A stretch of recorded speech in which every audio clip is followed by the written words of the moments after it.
Hey dudes, welcome to Splat from the Past, the only 80s themed horror and sci-fi show where things can get totally radical.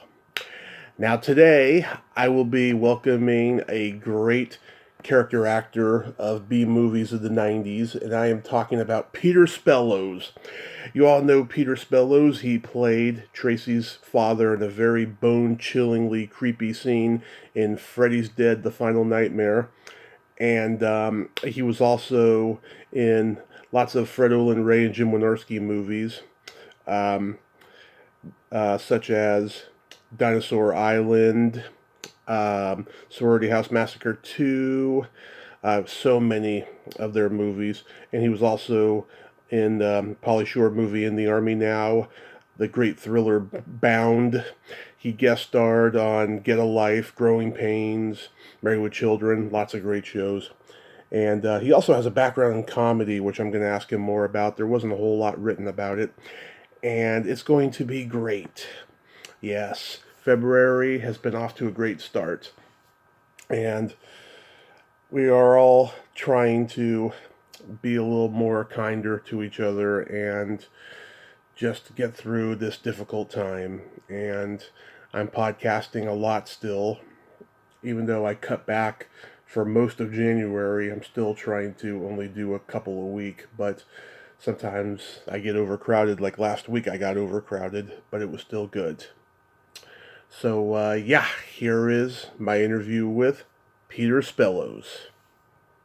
Hello? Hey Peter, welcome to the show, sir. Hey Tommy, how are you? I'm great, how are you?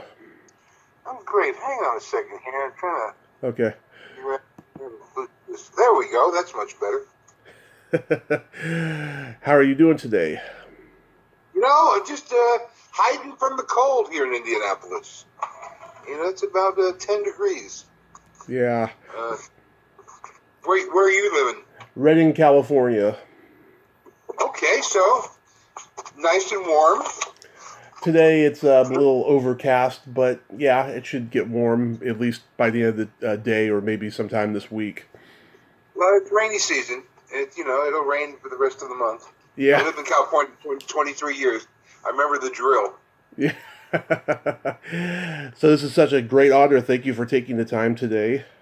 Oh, please, my pleasure. You know, it's great to be an aging old vaudevillian and people still remember the work that you did and enjoy it. So it's really my pleasure. That's a great way to put it, a vaudevillian. Yeah, it's like so many people don't remember a lot of great work and comedy that was done 30, 40 years ago. It's really sad. You know, and I've spent most of my life in comedy. I'm still doing it. Of course, I'm still teaching, and I'll tell you all about that. But yeah, that's what I really feel like, you know, old school, you know. And that there's lessons to be learned there. I akin comedy timing to the Speed Force. Mm-hmm. If you're a nerd, you know, timing exists much like the Speed Force does, and we have to get in sync with it, not the other way around. You know, and if you kind of get a feel for what you're doing, there's a rhythm to all of it. You know, even when you're working on a set. Exactly. So, going back in time, did you gravitate toward acting and performing early on in your childhood? Not in my childhood. I mean, I did a show in sixth grade. It was kind of the first time on stage, and it was both frightening and exhilarating, you know, as most things are at 12 and 13 years old. But it was in high school where I got into theater and found that, you know, I wasn't pretty and I wasn't athletic, but hell, if you made the girls laugh, they were all around you. So, you know, this was a new thing finding out. So I found camaraderie and expression in doing theater, and that's really where I started out in high school and college. Most of my time was on the stage, but with a love of comedy, I always had a comedy partner from high school. Mm-hmm. I wasn't a monologist. I ran a comedy club in New York in the 80s called Who's On First, and I have such respect for all the comics that are dear friends and worked for me, because that's a different skill set. Me, I was an actor. My influences were Laurel and Hardy, Abbott and Costello, and stuff like that. You know, Mm-hmm. I wanted to go, here's 2 lobsters in the tank at Lenny's Clam Bar, trying to avoid dinner.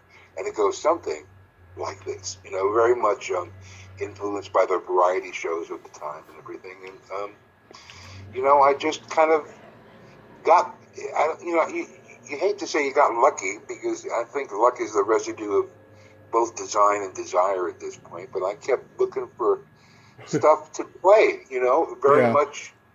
If it was producing our own one-act plays in New York when we first got out of college, because nobody would hire us, to finding an improv class and not realizing, 43 years later it would change my life and I'd still be doing it.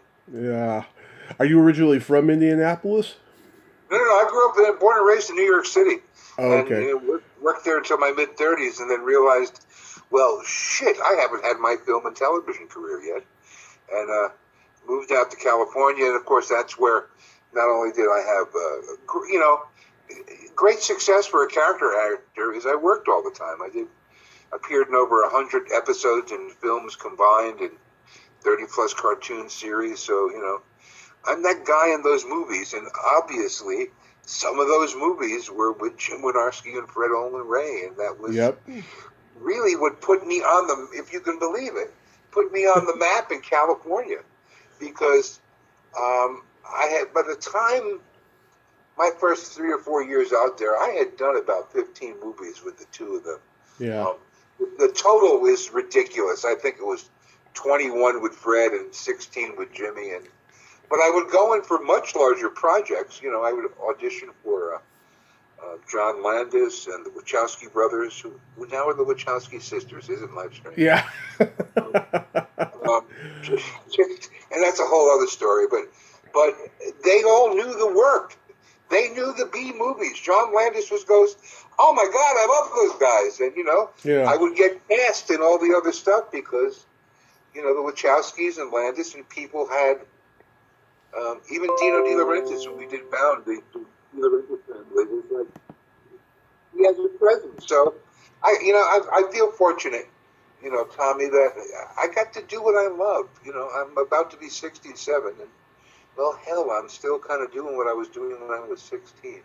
Yeah. But, My mom's going to be 67 in a couple of weeks. well, you know what? I don't mean to be political, but tell her to get a shot. Yeah. Go get the injection.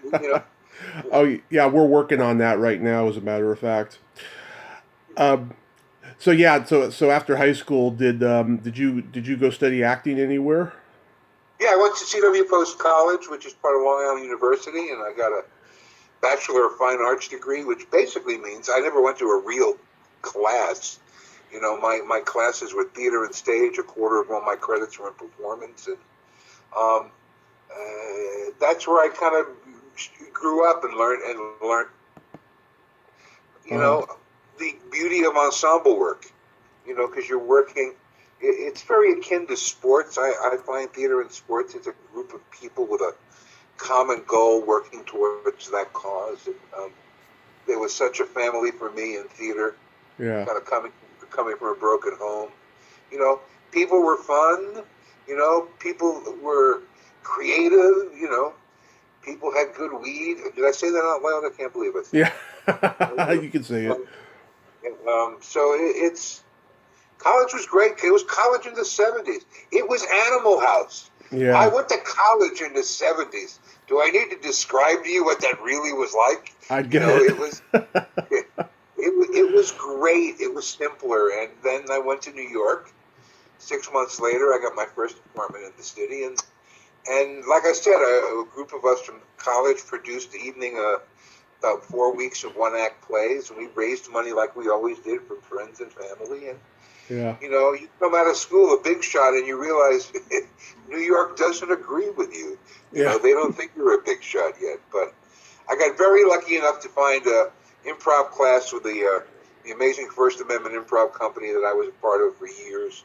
Yeah. And that's where I met my comedy partner, Jim Brownell. And he was working at ABC in New York at WPLJ. And all of a sudden, we were the morning comedy team on the Jim Kerr Show. And Jim still does Q104 on iHeartRadio, and I was 25 working in a deli at night cutting roast beef, and in the morning we had written comedy that was on the air, so it was great. I was performing and doing what I loved, and went on from there and to go back to my school and teach college, and then um, wound up then leaving New York because my marriage was breaking up, and literally I thought, well, you know what, I haven't had my film and TV career, and in '89 moved out to California, and about a month in, I get a call from a manager that a friend of mine had hooked me up with. Said, I got this audition up at New Horizons, which I didn't know what that was. Said it's for Roger Corman, and I kind of knew that name. And it was for a movie called, it had a lot of different names in the beginning, but Sorority House Massacre 2 is the name. And I walked up the stairs, and there was, I don't know, 27 stunning women sitting in the waiting room, and me. Yeah. And I thought, well, I'm just going to like this here. This is, I don't even need the audition. I can just hang out here. And I walked in, and it was for Jim Wynorski and Julie Corman, Roger's wife. And it was fun. Orville was a weird, strange character, and he said, "Catch him, Orville, catch him." And I looked at Jim, not knowing him. I said, "Is that kind of like Bond, James Bond? Are you looking for that kind of delivery in it?" Yeah. And I kind of did this. So I'm from New York, so if we want to do someone who's a little slow, we do a Southern accent. And I apologize to all my fans south of the Mason-Dixon line, which I am one now, living in Indianapolis, but. I kind of gave Orville this kind of, here, and I thought, well, he's probably on a lot of Thorazine or something. Yeah. And just started doing that, what we would call later on the Thorazine shuffle, the way he kind of walked, which was his great, every tragic hero has a Achilles heel, and Orville's was, he was too slow. He couldn't get out that he wasn't the killer. Before he went Kimberly, someone was throwing him down the stairs. So it was an amazing treat, Tommy, to work on that movie because, you don't know where you are, and you're certainly part of history shooting at Roger Corman Studios on Venice Boulevard, where so many great people got their start. And we were working, late nights, and it was cold, and we were working on an existing set. The story goes, Jim had bet Roger if he gave him $100,000, he could do a movie in 7 days while Roger was on vacation, and this is what happened with Sorority House Massacre. I think Jim and I were the only ones knowing we were kind of doing a spoof at the same time. Yeah, I think some of the girls were, playing it straight, which is exactly what they had to do. Right. But Jim and I hadn't, had a lot of contact except director and actor, but. The great story how we got to be friends. It was late at night. They were shooting another film. It was for L.A. It was cold about this time of year. It was 40 degrees, and we had already been working 70. It felt like 70 hours in a row.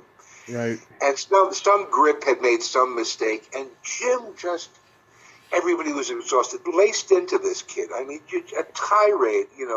That. Anybody would be proud of. And it was dead silence for a second. And, you could put a pin in the balloon of that set. And I started clapping. I went, ladies and gentlemen, Jim Wynorski. And the Jim Wynorski dancers will be right out, stay with us. And there was a lull, and he cracked up, and everybody laughed, and he kind of turned and looked at me with that, who the fuck are you, son? Yeah. Kind of look. And that's when Jim and I talked, and we have lunch with everybody, because those movies, it's great.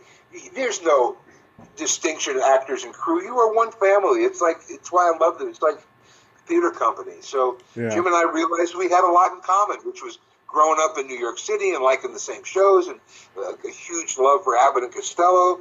So this was born, and then Jim introduced me to Fred Ray a couple of months later after we had done the sequel to Sorority House, and yeah, that was Dinosaur Island, and that was really the game changer. When I get stopped for something, and people go, hey, you do the movies, right? And I think, well, yeah, that's really great. And it goes, Dinosaur Island, and I go, you know what?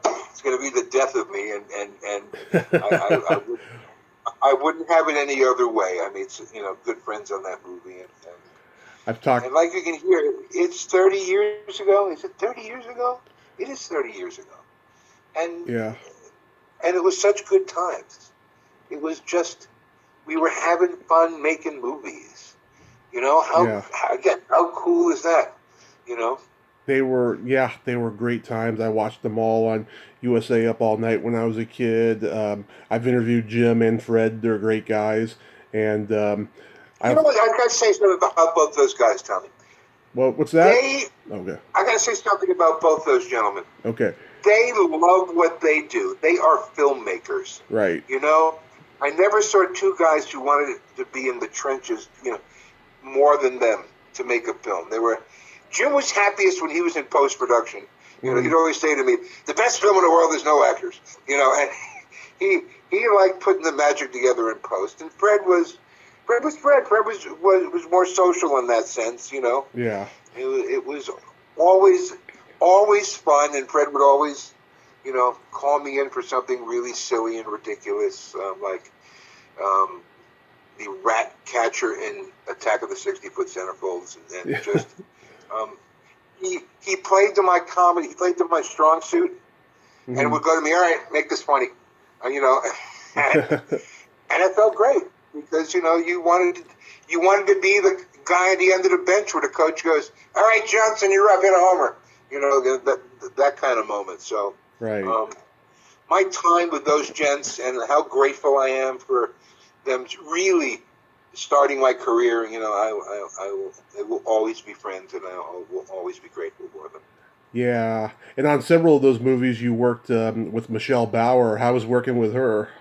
Michelle was a joy. She was one of the sweetest people I had ever met. Yes. And I didn't know, I didn't know about any of the B movies when I got into it. That they all, there was such a history, and I was coming into a scene. So the fact that I got to kiss Michelle Bauer in this movie, it was sort of like, all of a sudden I'm the king. I'm kissing Michelle Bauer. Wait a minute, and she was sweet, and we had a great time, and it was, the whole thing was playful, and I got to do a couple of more movies with her, and I just thought she was the most sweet and down to earth person at all. Just Yes.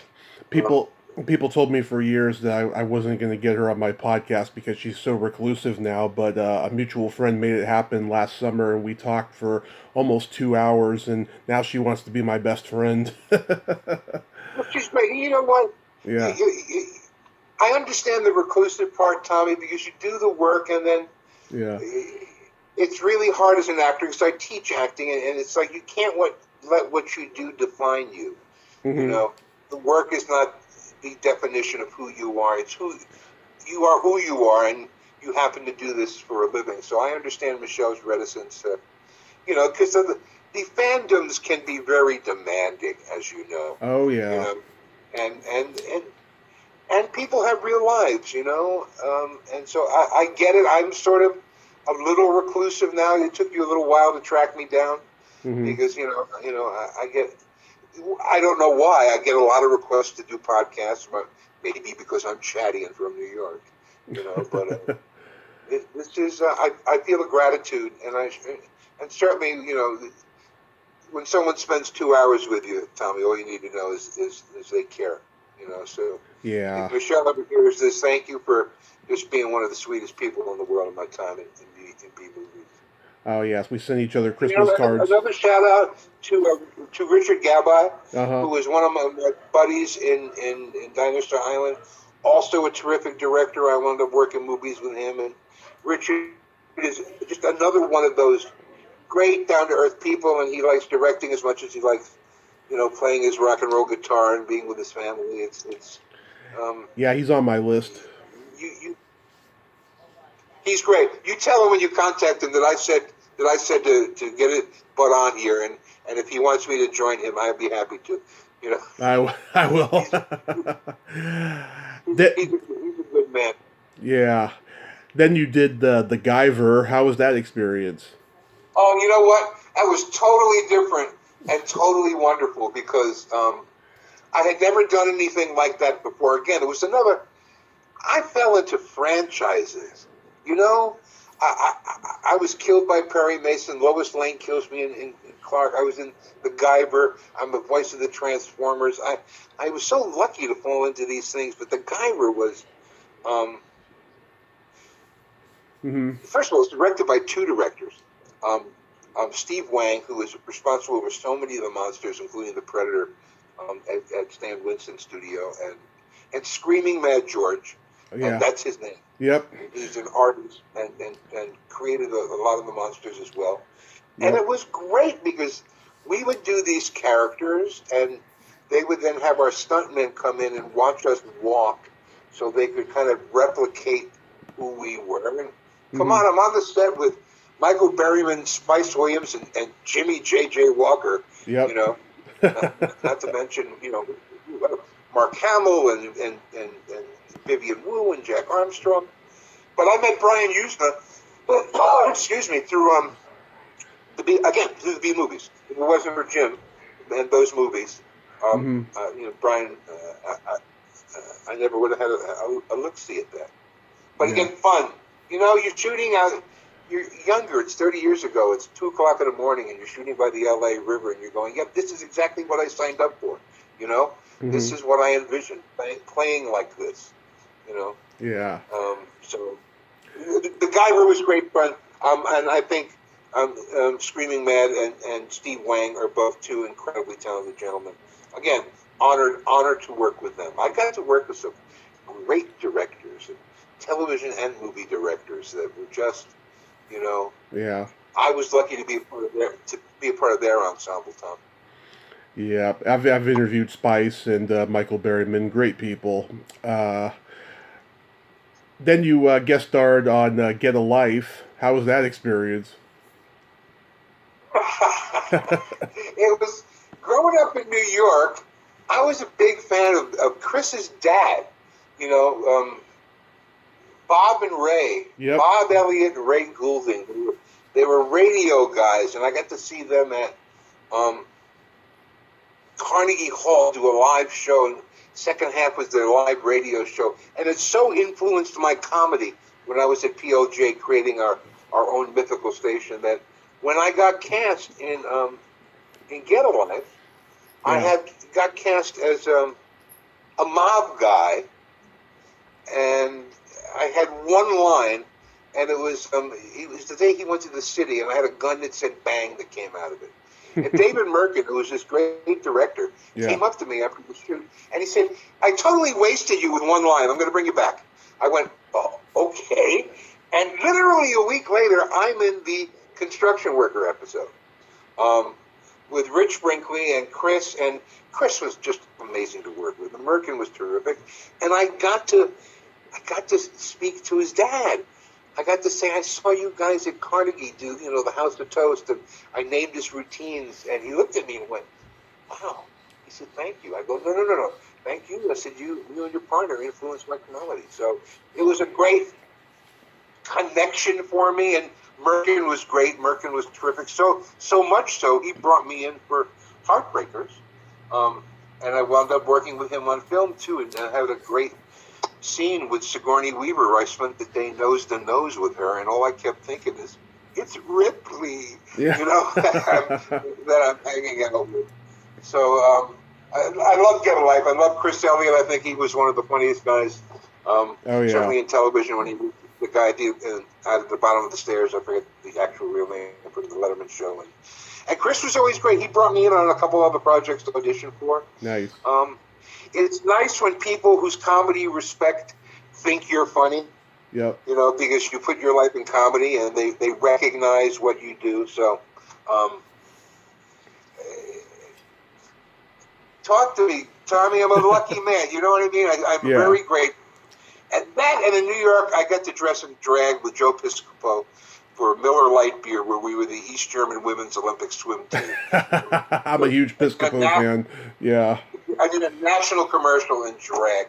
And if you're listening out there, if you Google Helga Piscopo, you can find the commercial on YouTube. On YouTube.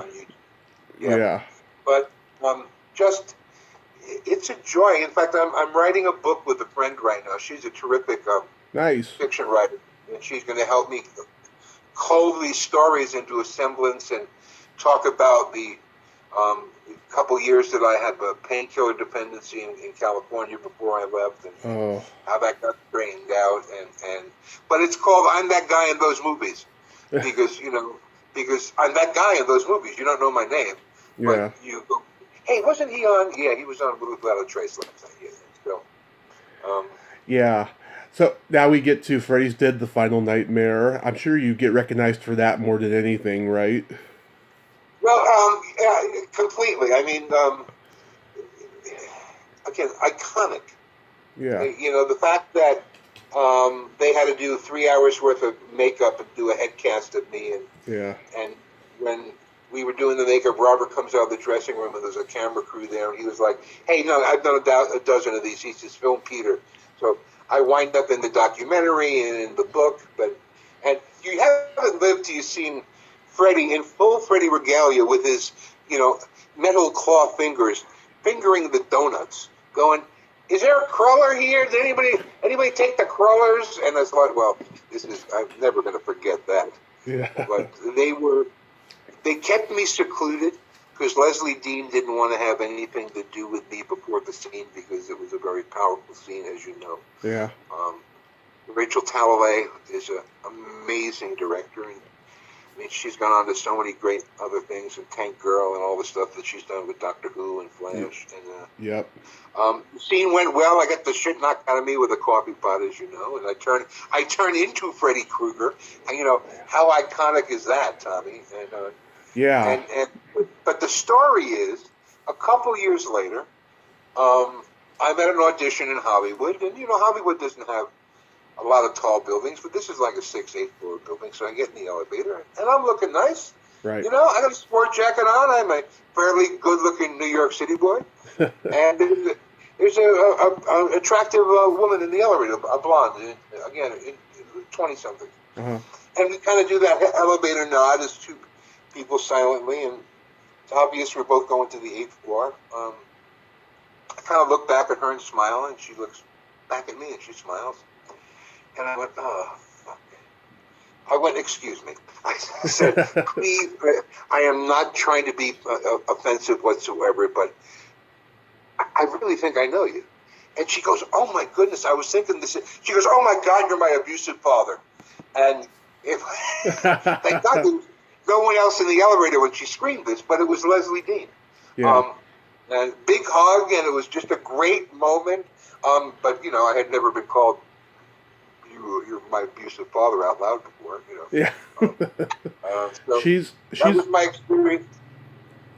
Yeah, she's rock and roll, baby. Yeah, she's a force to reckon with, I'll tell you. We had a very interesting interview, I'll tell you. I reached out to Rachel Talalay, and she said, I'm so busy, I don't even have time to yell at my kids. Yeah, I would imagine so. She's gone on to such A-line stuff, and yeah. God, her work in the Doctor Who and the end of the Missy episodes was just terrific. That's when I sit back, Tommy, and I go, with her, and I worked with him, and they worked with me, and you have that sense of that you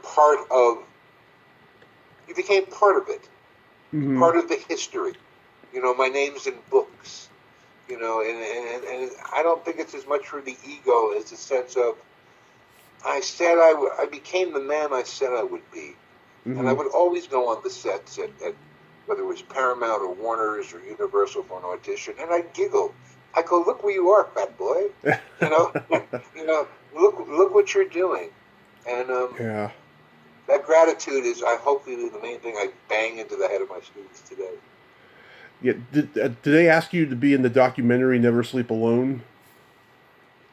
No, what is that documentary? A horror movie documentary? It's like a 4-hour documentary about the Freddy franchise. It came out in 2010. Everybody who basically cut themselves off from the series was interviewed, and this brought them back into the spotlight for the convention scene and all that stuff. It's been huge. I think this movie is. Yeah, I think this movie is responsible for the convention scene being as popular as it is now. I I believe in my heart of hearts. It's that's a whole other 30 shows to talk about the con scene, because that is Yeah. So powerful. It's what got me to Indianapolis. It's what got me teaching here, and ultimately it's what got me to move here. But the fandoms can be the most loving people in the world and the most demanding people in the world. Yeah. Because you watch. I have this discussion with friends all the time about let's take even something like who's particularly nuts. The Star Wars people, they're particularly nuts. Oh yeah. And I've been in movies. I know what it's like to put together a film. So when you have someone come online and say, they really shouldn't have done that with the opening, the character wouldn't have acted that way. I want to go, first of all, Junior, you're wrong. Second of all, it's art. People are telling a story, and it's just so, it can get very, I understand why fan fiction was born. Because, damn it, if you're not going to write Princess Leia the way I want her to, Yeah. then I'm going to write her fucking R2-D2, and that's just the end of that, and so, I know. you're lucky. Go ahead. I was gonna say one of the challenges of me being a podcaster is I get lumped into that hardcore fan category and stuff, but I don't do that. I don't like comment on social media saying, oh, that shouldn't have been done, that shouldn't have been done, over analyzing stuff. I mean, no doubt I have my opinions about things though, but I'm not like one of those type of fans. Right. Well, I can tell that right away. For instance, WandaVision. Yeah. Okay. I'm really loving it, but so many people are like, and first of all, I want to go. You don't know what exposition and setup is. They've taken 2 full episodes to set this story up, and there was a great article in Forbes saying how WandaVision is reminding us how to watch television again. This binge watching has really changed everybody's appetite. Certainly the internet, and with the speed with which you and I can get things online right now, it's huge. In the old days, you watched the episode, at the end there was the cliffhanger, and you're like, shit, I gotta wait till next Tuesday to see this now. And that's kind of part of the drug, that's how they kind of kept you. So I say, if you love something, love it. If you don't like it, don't like it. Yeah. But, don't piss on it. It's people went to work. Yeah. What you don't see is all the blue collar people who are really the movie stars. I always thought, well, shit, I'm the last one they bring to set, but there's PAs and different directors and key grips and best boys and sound and lighting and secretaries and people running the videos and people working for a lot less money than I'm working for today. Yeah. And those are the people who make the movie. They bring my fat ass to set, and my makeup girl comes over to fix my makeup, and someone, my costume guy, comes over to straighten my tie. And I think, well, shit, I'm almost the least important piece of this cog in the wheel. Everything else, the people who are really working. That's when you hear about the writer strikes, the movie strikes. Those are the people who are losing out. Yeah. It ain't the stars, and it usually ain't the actors. Big props to the people that I've worked with over the years. And right in movies, it was the same crew. It was family. It was a shout out to the great Ted Tunney and Susie Tunney of the world. And it was, and the late Gary Graver shot many of those movies, and it was like, to me, my background of theater companies. It was working on. We did a film called Billy Frankenstein, which was kind of a jump for Fred because it was light comedy and it wasn't just all this suspense stuff of the '90s that we were doing. Yeah. And we had a blast. It was like 2 weeks summer vacation, So I got nothing but props for all the people I got to play with, in the '90s and 2000s. Yeah, I just don't get that whole fan fiction thing, but I see that. Well, you want to have. Go ahead. You want to have people. You want them to have an avenue for their expression, Right. but just don't just shit on the people who are spending the $1 million to do these, millions of dollars to do these movies, because you write your fan fiction and you make the decisions, but so many people that this film has to pass through and corporate, and that's why director's cut. That's why Zack Snyder. That's why everybody's buying HBO Max, because they want to see his vision with his music. So it's don't piss on these things, boys and girls. Just if you don't like kale, don't eat it. And eat what you like.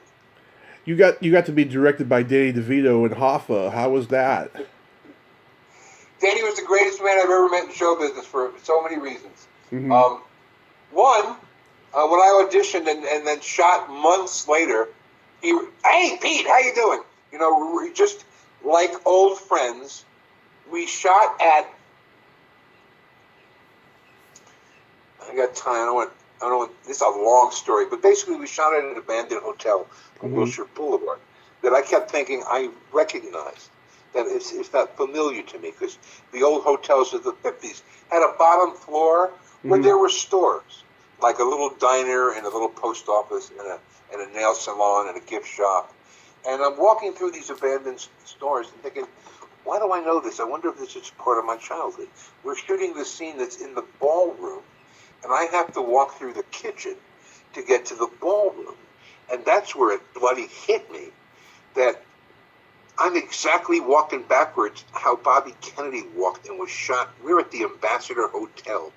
We're at the old Ambassador Hotel, where he was killed in the kitchen as he left the ballroom. And all of a sudden, I'm in this Hollywood Babylon vortex, on this movie. And it was just so powerful, Tommy. And I went on to do this couple-line scene with Nicholson where I stand up at this meeting. And 2 months later or 3 months later, I get a call at home. And it's like, hey, Pete, it's Danny, give me a call. And I thought, one of my asshole friends, just getting on the phone. And it was Danny. And he explained to me, he said, you did a great job. And he said, I had so much stuff in the movie that I had to cut. And we had to wind up cutting your scene out. He says, I just wanted you to know it wasn't personal. I thought you did great. And this is a director who called me at home. I'm one of 150 speaking parts on this movie. Yeah. And he said, make sure you come to the screening and everything. Well, guess what, Tommy? I wound up in the credits. You can't see me in the movie. I'm credited, and I still get residual checks for this. Nice. Because Danny was an actor's director, and Danny appreciated what I had done. And to this day, when I get a check, and it's like, $7.12, now for Hoffa, I go, well, I'm going to watch an episode of Philadelphia tonight just to see Danny. And knowing that I loved him so much in Soap, and it was just one of those things where you go, look what I did. But he was great. He taught me about how you treat people, that you remember everybody's names, and then we were shut down in the middle of that production because of the L.A. riots. That was the whole Rodney King trial that was going on in L.A. And they shut down. They ran us out of the set. All of a sudden there was panic on the set of the hotel to get us clear because L.A. was starting to turn over, as it were. And it was Hoffa brings back great memories for so many and strange memories for so many reasons. Yeah. Number one of which is the kindness of Danny DeVito. Yeah. And that is, again, that's just, I make sure people hear that story because people should know that it's not stars.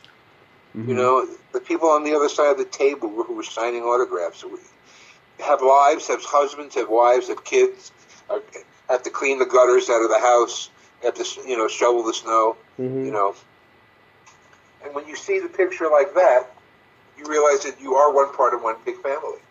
Look, if it wasn't for the fans, I wouldn't have had this resurrection 5-6 years ago because of the convention, because, they brought me over to England, and now I've been in 3 conventions at the great TF Nation in England, and it burst Nice. it all over the world. And I'm always stunned by the kindness of people who say, you influenced my life. I'll tell you one quick story, and then I got to switch to. Okay. I said I'm working at WPOJ. I'm in the morning on the radio. We're doing a special event. We're signing autographs. And Mm-hmm. there's a whole mess of people coming up to us after the game, the celebrity basketball game we did. And this girl started just giving me the fish eye. And all right, I'm 26. I don't know what the hell's going on. She comes up to the table. She looks me right in the face, and she goes, "I don't want your autograph." And I'm like, "Oh, okay." She goes, I just want you to know you make it easier to get up in the morning. And she walked away. And I was like, well, to this day, I'm still dumbfounded. Yeah, that was weird. And I'm like, well, I tell my students this. You never know who you touch. Yeah. So be kind to everybody, because you never know who you touch. Somewhere down the line, you heard that I was a fun interview. That, don't worry, ask him one question, he'll speak for 3 hours. I've had plenty of those, so don't worry about that. How about working with Pauly Shore on In the Army now? Well, again, talk about Hollywood Babylon, the movie where Paulie lost his hair. Yeah. Sitting around the table, sitting next. I just remember, again, the silliest things, because we are boys after all, Tommy. That's what we really are. Yeah. I'm sitting next to Lori Petty, and I am, the only way to describe it, flirting my ass off. And we just had a great time at this table read, and it was like, she goes, I think I know you. I go, well, the opportunity, it still might happen. And she gave me a kiss goodbye, and it was like, oh, I fucking love show business. Knowing nothing was ever going to happen again. But just the moment where here you are, you're at a table reading, oh my God, that's Lori Petty, and, Pauly Shore's getting his hair cut. Hey, I'm in a scene with Pauly Shore and Andy Dick, all right? Do I need to say anything more about that than that? And certainly I was looking as Mr. Mooney. For those Lucy fans, there's a reference for you kids. I was looking particularly Gail Gordon in that movie. But it's again fun, the comedy connection. And I would run into Andy Dick doing improv in Hollywood. There's only 8 people in show business, Tommy, and 5 of us know each other. Yeah. That's how small and connected it all is. Right. Back in the day, everybody knew each other, but now it's just so insulated because everybody claims to be in show business now, Well, because show business is different now. Yeah. You got your own camera, you got a phone, you got the YouTube, you got your YouTube channel, and everybody's a star, But that's not it. There's just more, and I hate to say this word, but there's more trash, not in the people being trash, but in the product being trash. There's more flotsam and jetsam you have to wade through to find the great movies, the funny stuff, the interesting interviews, Right. Do you have a quick Bound story? Gina Gershon. Do I need to say more than Gina Gershon? That movie was great because it was the Wachowski brothers. We're now the Wachowski sisters. I just like saying that. It was Joey Pants, Joe Pantoliano, who was definitely running the show. When he was on set, he was the alpha, the alpha dog, telling stories about The Fugitive and Tommy Lee Jones. And Jennifer Tilly sitting in the corner writing in her diary. And I was hanging most of the time with John P. Ryan, who was this terrific character actor. And I told him I was teaching acting. He said, why taught acting? So I would have these long conversations with him because, we did a couple of scenes. I'm always with him because I'm his bodyguard. Just great. Again, Tom, this behind-the-scenes stuff, to work with a character actor of his quality and to have conversations about teaching. And I was, just starting to teach in my 30s. But hell, you look at the bathroom scene, and it's aside from Barry Kibble, whose face is in the toilet, and myself, You know, it's Joey Pence, it's John P. Ryan, it's Christopher Maloney. You know, Yeah. it's Jennifer and Gina in the movie. It was a great, again, very 90s, very edgy, very lesbian chic. Great movie. Yeah. But blessed once again. I wind up in the strangest places. That's a great thing. Dee Wallace told me, she said, I recommend naivete because you will go so far with naivete. Yeah, absolutely. Both, you know, just you want to learn something about acting. Watch a baby see something for the first time. That's that beautiful naivete of the recognition of what I don't know. Mm-hmm. I think that's one of the beautiful things about acting is even at this advanced vaudevillian age, you know, when I'm working with my students when we're doing the comedy online, and I still recognize things I don't know. And that's the great thing. It's the circle. Yeah. I'm never done. Exactly. You know, and that's the beauty of art and craft. It's never done. It's never finished. A lot of people can't deal with it's never finished. Yeah. Do you get satisfaction teaching that you don't get performing? Nothing like it in the world. Because you take people from I can't to I can.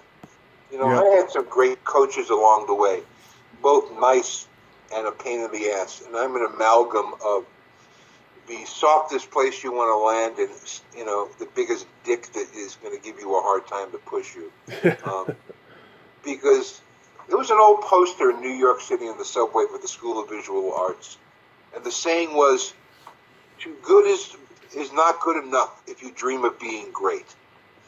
And that's what I challenged them on. I go, well, how much do you want this? You know, you want to hang out every 2 Saturdays and you pay me money and I teach you a couple of cool tricks? I said, that's great. I said, but are we learning something else here? You know, this is a craft that you can use far beyond just the stage. But I think improv is such a exploratory art form, even still, that you kind of get in touch with their naivete. To, you know, kind of wrap up what we were talking about is what's the Goethe saying? The real voyage of discovery is not in seeking new landscapes, but having new eyes. My students give me new eyes, Tommy. You know, I see things the way I see things. And when someone says, why don't you look that way? It's a whole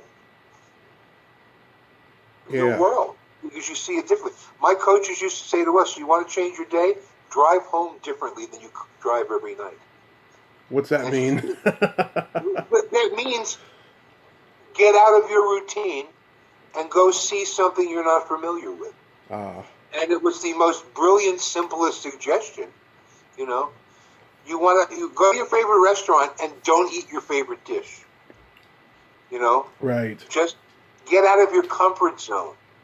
See what else is out there when you don't have an opinion about it. So I try to challenge them on a, you know, mental level that way and on a comedy level because I'm an old vaudevillian and, you know, let's go louder, faster, funnier. You know, I work on punchline games with them sometimes just to get them sharp. It's a skill set. Yeah. You know, that's what I'm trying to teach them. It's taught to me as tools in a tool belt. But working with performers, and here's the difference in Indianapolis, and then I definitely have to go. Yeah. These people are here doing improv with me because this is what they want to do. They're not going to leave. Right. You know, they're the few that will go to Chicago or maybe LA or maybe New York, but these are people who love their lives. These are family folks. You know, I have a steel worker who's the funniest civilian I know in the world. Mm-hmm. You know, and said I've always wanted to do something like this, and the dedication he puts in. It's great to be working with a group of people. Look, I moved out here to live the rest of my life to be amongst these folks because they're kind and they're fun, and as I'm always teasing them, I say one of you wankers gonna have to take care of me one day, you know. And I've been kind of dealing with some physical ailments right now, and they come to my rescue. They're there and they help me and they bring me to appointments and it's family. I moved to be with my family. So just like Jim and Fred and just like my college company, I've always looked to rebuild the family um, that I can be a contributing member to. I want to just be a contribution to the room. I know what my contribution is. I like to entertain, educate, and annoy as much as possible. That usually um, makes it all enjoyable, my friend. Beautiful. Well, Peter, I thank you so much for coming on today. This has been great. Hey, my pleasure. Post it on Facebook so I can send it out to all my friends and fans who Absolutely. love listening to this stuff. And thanks for supporting old farts like me. It's because all of a sudden you start telling a story and you go, that's 12, 18, 32 years ago. And you go, well, shit, I need a drink now. And you realize that you are the man that you said you'd be. Yeah. And I wish that for you. Keep doing what you love, because obviously this is something you love. Absolutely. I sure will. And you have yourself a great day over there and stay safe. Thanks, brother. You too. Be safe to all your friends and fans and family out there. Be well. Okay. Bye-bye. Bye. Take care. All right. Well, there you have it. Peter Spellos. Ain't he a cool dude? What a nice guy. Very passionate about what he does. And it was an honor to talk to him today. Well, that's all the time we have this week on Splat from the Past. Until next time, this is Tommy Throwback Kovac saying, there's no shame in living in the past, because the present sucks. Later, dudes!